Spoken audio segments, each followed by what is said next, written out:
Good evening. Okay, so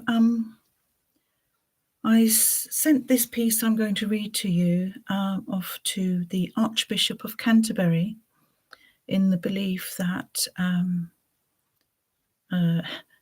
that they are actually bothered about what's happening in the world and would appreciate a little bit of intelligent input as to what they might be doing about it.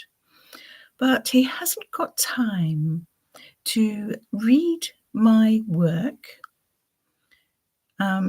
He doesn't realize that it is a gift to him. Yes, he does not realize that. Very sad. So, and the same response when I sent my books a few months ago.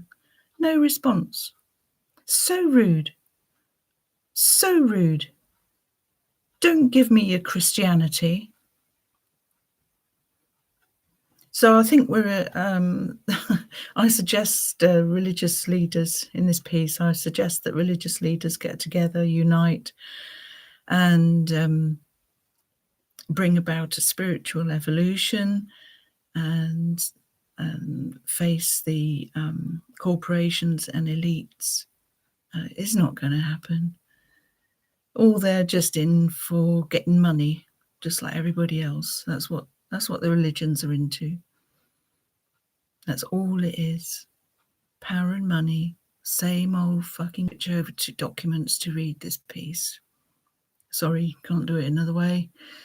It's only two short A4 sides-ish, so it won't take long. It's not perfect. It's what I can produce at the moment. Okay. See you after I've read it. Okay, so proposal to save Earth life to all religious leaders and followers.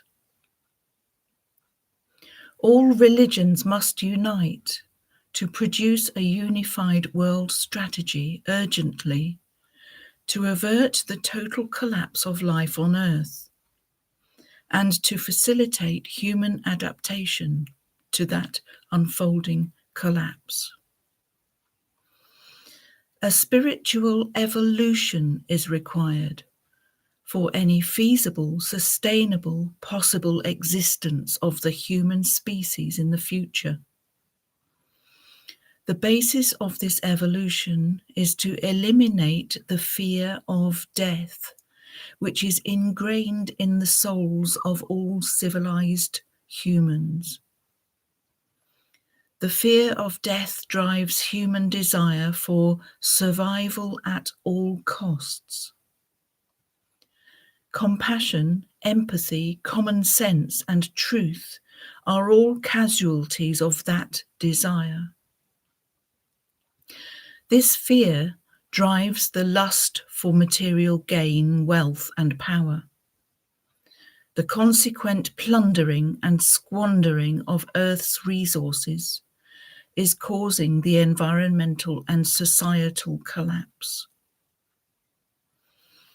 There is no need for this fear because, as science illustrates, all existence is totally interconnected.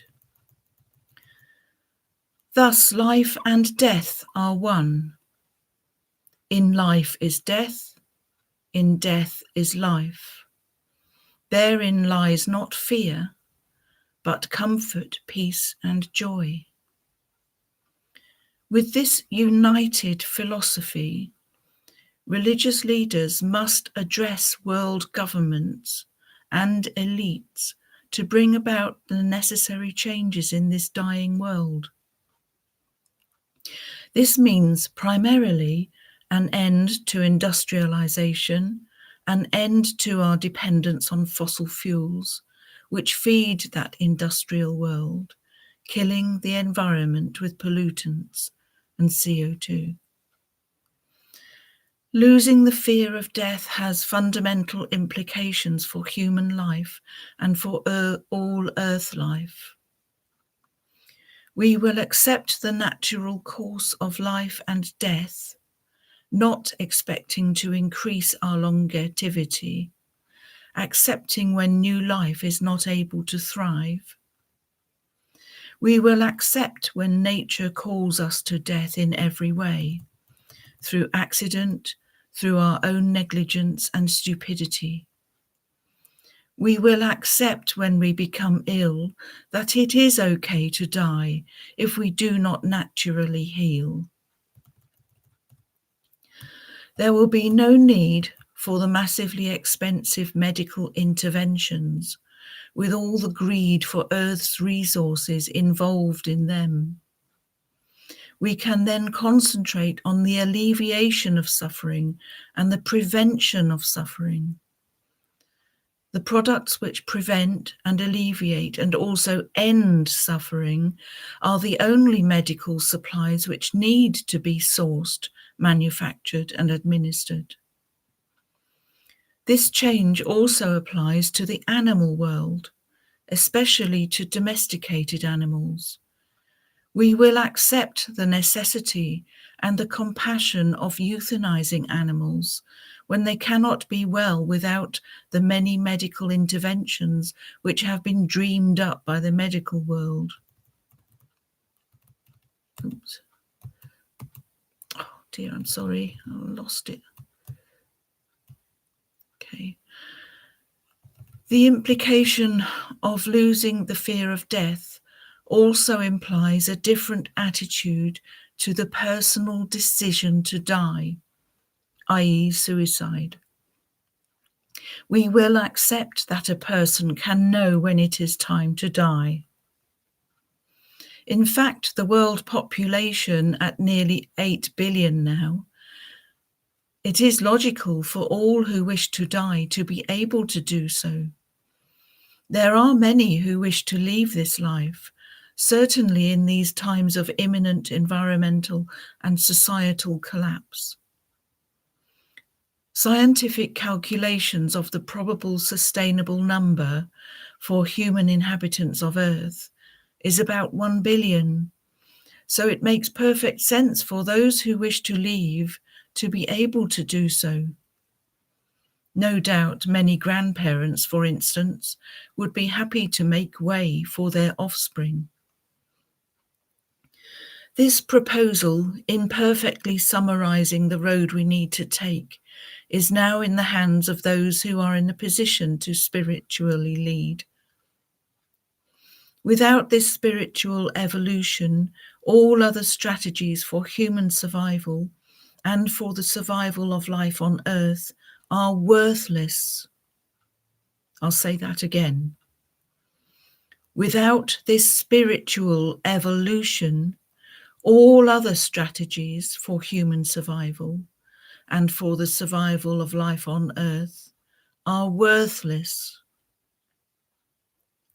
All the recycling, electric cars, windmills, minimalism, veganism, single-use plastics, permaculture projects, straw houses, community houses, citizens' assemblies will be to no avail. We will suffer a terrible end of times and then go extinct. All life will be snuffed out on this once beautiful planet. I'll just repeat the second to last paragraph. All the recycling, electric cars, windmills, minimalism, veganism, single-use plastics, permaculture projects, straw houses, community houses, citizens' assemblies will be to no avail.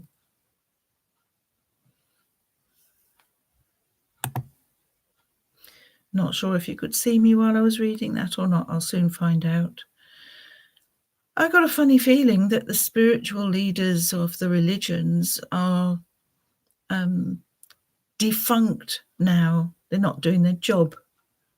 They are not doing their job. They are leading us to extinction. It is up to the rest of us, some of us at least, to be those spiritual leaders. And I'm stepping up to the plate here. Arrogant, you may call it. Don't care. It's not arrogant. It's compassionate. That's what it is. So I will continue to try to lead in my very small way. I will probably have no impact because I'm so limited in my technological skills. So this probably won't even get out there and be seen by anybody. But nobody can say I didn't try. This piece I have just read to you is definitely not the last word. It is not covering all the complexity of the subject by any means. It is not covering all the implications by any means. But I think I've given you the bare bones of it. That will have to be enough for now. Okay, so I'll go back to my little life here, which is including a repetition of some idiot neighbours deciding that it's okay to bully me. Yeah, I live with that too. I live with that. Nasty neighbours who bully me. This is the world we live in. Yeah, can't be bothered to say any more about that. Okay, take care of yourselves. Bye-bye.